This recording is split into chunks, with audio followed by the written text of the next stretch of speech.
Hey everyone, I'm gonna make this video and try and help some of you people out setting up CG or cudaminer for mining dog or Litecoins or any other cryptocurrency using script. Now I'm gonna be making this video around my mining pool Doghouse because it's a mining pool I use and you should be mining dog as well with me in Doghouse. No, it's up to you guys what you mine and where you mine it, but for this case I'll be using Doghouse as an example to setting up cgminer. So first of all, you want to download cgminer from their website, which I'll put some links in the description. This is also for cudaminer. The setup process for both programs is exactly the same. The only difference is you're using cudaminer for NVIDIA video cards and cgminer for AMD cards. Please do not use your CPU because it sucks. You're better off buying a couple of coins than using your CPU to mine them, because your CPU just won't it won't be any profit from power costs. But let's get on with it. So once you've downloaded it, which I already have, I have it down here, you open your RAR file, you extract it to where you ever want to install it. I'll put it on my desktop for now. Let's get this aside. Open up your folder, and here you have a bunch of files, including your cgminer.exe, which is the program itself. Of course, it needs all the other stuff as well. But what you need to do now is you need to make a dat file to actually start up cgminer. And inside of that file, you'll put a bunch of information what the program exactly needs to do. So we'll open up a Notepad++, or you could just use Notepad from Windows. That works exactly the same, but I like using Notepad++, so first, let's type in the program name, which in my case is cgminer. If you're using cudaminer, you'll be typing cudaminer. In my case, it's cgminer, so you type cgminer. Then you do space, and you do minus twice. I think it's a minus dash tag. I'm Dutch, not English. That doesn't matter. Then you type in your encryption, which is in this case it would be script space minus O. Now you need to find out what your address is of your mining pool, and in my case this would be this one up here.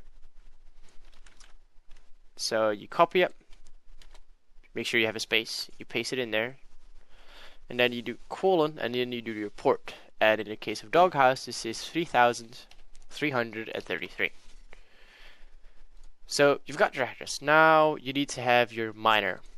So you log into your account of your mining pool, whichever mining pool it is, as long as it's script, because this is cgminer tutorial. And you go to your workers page and you add your worker. I already have a worker, but I'll always add a new one. Let's do this for a demonstration per demo. And password will just be X. Add new worker.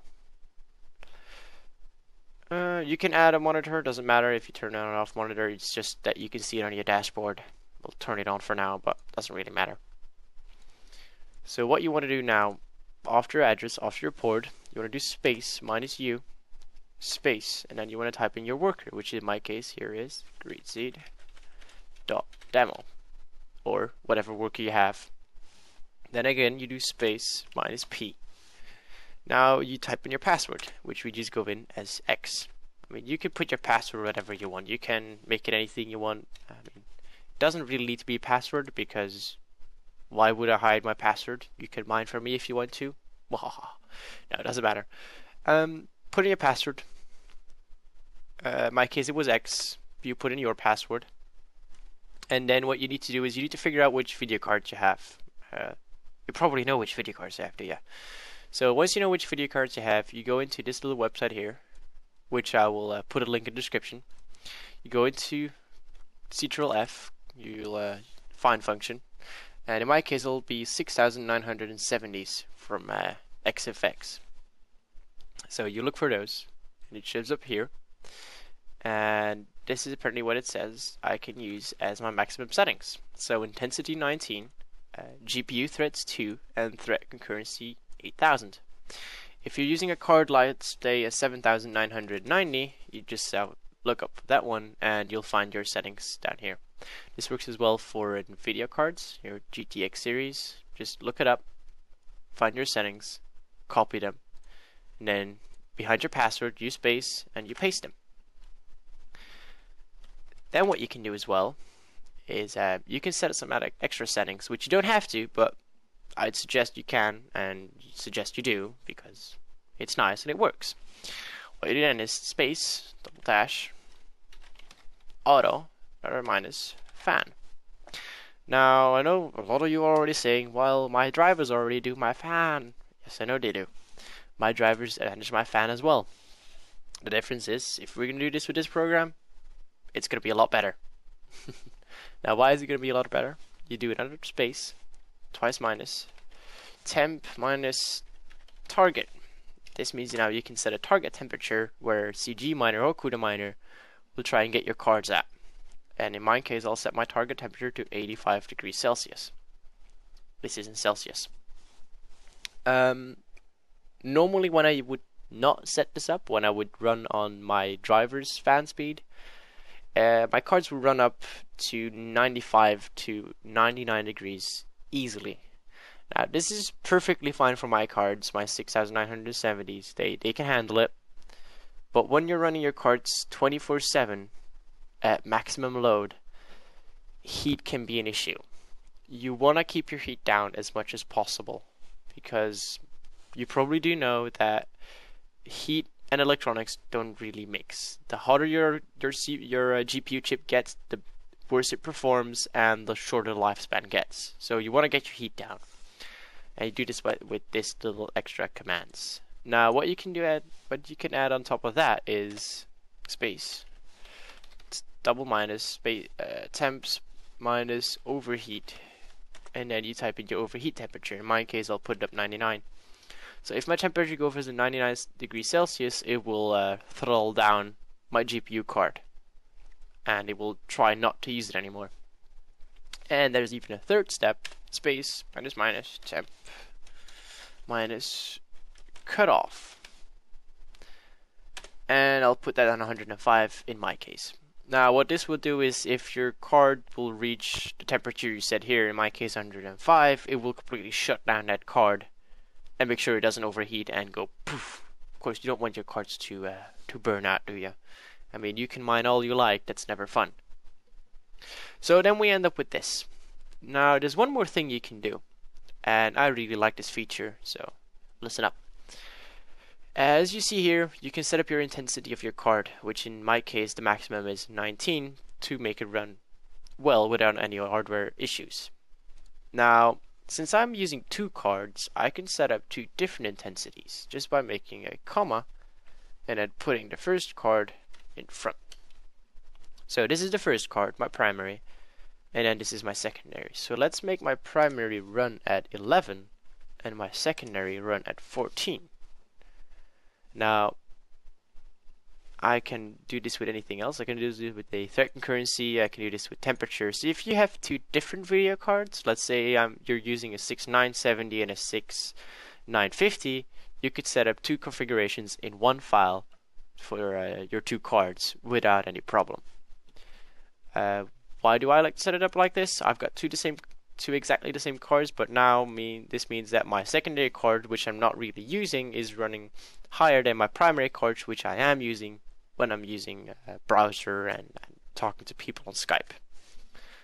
So you got your program up here, you got your type, which is script, you got your address, you got your username, you got your password, you got your card settings, and you've got your fan settings. That should be it. You go to File, Save As, and go to where your folder is, and you save it, and we set it as low settings, and then you save it as a .dat file. Save. You can close this one up now, minimize this, and here it is. Let us try it out. I can hear my cards fluttering already. So yes, if you set up the temperature in auto fan, it's going to be a bit more noisier, but your cards are going to live longer, which is good. This takes a little bit of time because it's initializing. And here it is. First card is running 200 kilohashes, second card 500, 300, See, it's going up and down a bit. So at the end here, you can see first card is running at intensity 11, second one at 14. This is what we've set up in the bat file. And on the left side of that, we've got our kilohashes per card. More left from that, we've got our temperatures and our fan RPM per card.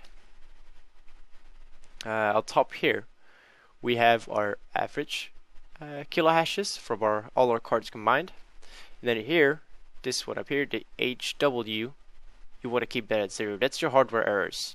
If this one is flickering, going above 0, that means you have a wrong setting, and you probably took a wrong setting from, where is my browser? From here. That means you probably copied through a different one, the wrong one. So you need to make sure that your hardware errors stay at 0. Well, I hope this helped you guys out. And if you have any more questions, you just hop in onto our ASIC, which you can get at. Go to doghouse.org. You go to support, and then you click on web chat. So it'll bring you to a channel where you just type in the stupid little CAPTCHA. Who doesn't hate CAPTCHAs? Give it a second to pop on. Come on. There we go. And here you can ask any question you'd like, or just hang out with the little super nice Doghouse community. Well, I hope I'll see you guys soon, and let's hope I'll see you guys mining with us or on the IRC. And see you next time.